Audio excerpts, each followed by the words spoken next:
ये पैगाम है भारत के हर कंटेंट क्रिएटर के नाम।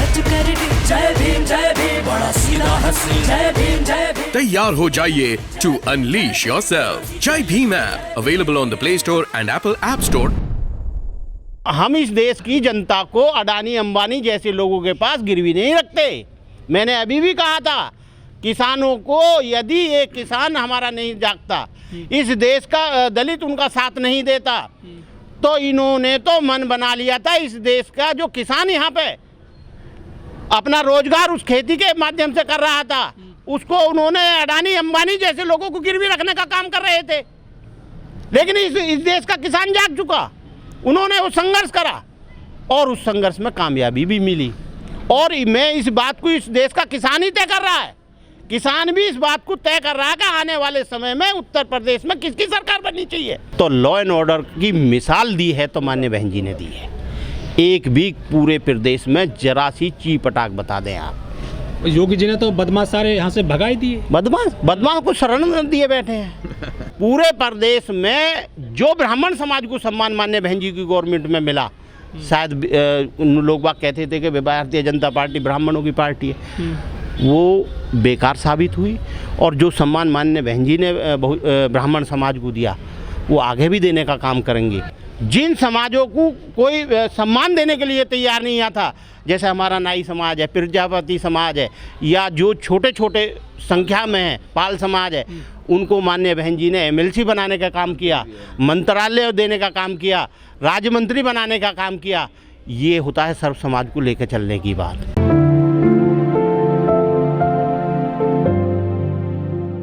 अब टिकटों का वितरण हुआ है, उसमें आप देख लें कौन कितनी साफ छवि के लोगों को उन्होंने लाइक किया है, ये मीडिया में जग जाहिर है।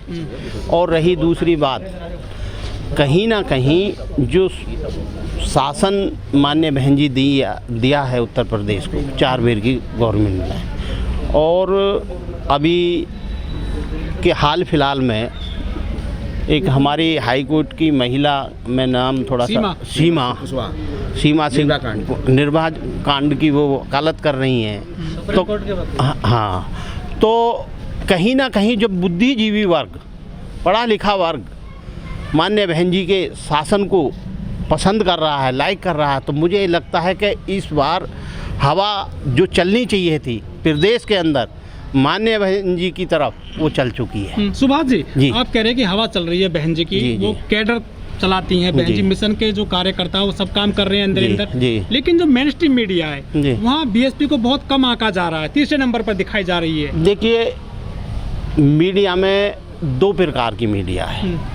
एक तो पूंजीपतियों की मीडिया है, और कुछ अच्छे लोग भी हैं जो ग्राउंड रिपोर्ट जनता के सामने पेश कर रहे हैं। और जो पूंजीपतियों की मीडिया है वो बहुजन समाज पार्टी को क्यों दिखाएगी? क्या कोई दुश्मनी है क्या BSP? दुश्मनी नहीं है, दुश्मनी नहीं है। बहुजन समाज पार्टी के पास पैसा नहीं है। टिकैत साहब ने कई बार बोला है कि सबसे ज्यादा गन्ने का पैसा बहन जी की सरकार में मिला। बिल्कुल, कुछ इम्पैक्ट पड़ेगा? बिल्कुल पड़ेगा। और तो और सुनिए, उसके साथ साथ उसी आंदोलन में बैठे बुजुर्ग थे जो राजनीति से लोग जुड़े हुए नहीं थे, उन्होंने इस बात को कहा है कि किसान की आय यदि दुगना करने का काम किया है तो माननीय बहन जी ने किया है। और तो और उन्होंने एक बात उसके साथ साथ और जोड़ के कही है कि उत्तर प्रदेश के अंदर यदि कोई निष्पक्ष भर्ती हुई है पुलिस फोर्स में, वो माननीय बहन जी की गवर्नमेंट में हुई है। ये जाट समुदाय के लोगों ने बैठे हुए धरनों में ये अल्फाज उनके थे, तो क्या वो समाज जो हमारा जाट समाज है वो समझ नहीं रहा?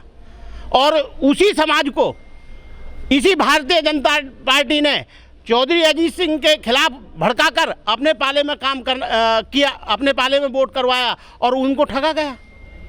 अजीत सिंह बड़े नेता रहे हैं हमारे देश में किसानों के। वो कहते थे कि जिस गाड़ी पे लाल झंडा है, जो उसमें गुंडा है। बिल्कुल। लेकिन उनके बेटे ने तो उस पार्टी से गठबंधन कर लिया। देखिए, वो उनकी पार्टी का मामला है, उनका व्यक्तिगत अपनी सोच है, लेकिन वो मुझे नहीं लगता जो माननीय जयंत चौधरी जी का समाज इस गठबंधन को एक्सेप्ट कर रहा है। 2013 में जो दंगा हुआ था मुजफ्फरनगर का, जाट उस दंगे को भूलकर सपा को वोट देंगे क्या? मुझे नहीं लगता। मुझे ये लगता है क्योंकि जब हमारी 2007 में बहुमत की सरकार बनी और उसी पीरियड में इसी अयोध्या का जजमेंट आना था और उस जजमेंट में इस प्रदेश में कुछ भी हो सकता था। कल करेंगे। तो लॉ एंड ऑर्डर की मिसाल दी है तो माननीय बहन जी ने दी है।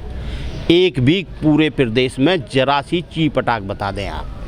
योगी जी ने तो बदमाश सारे यहाँ से भगा ही दिए। बदमाश को शरण दिए बैठे हैं। अब आप देखें जो हमारा गृह मंत्री है वो कौन है?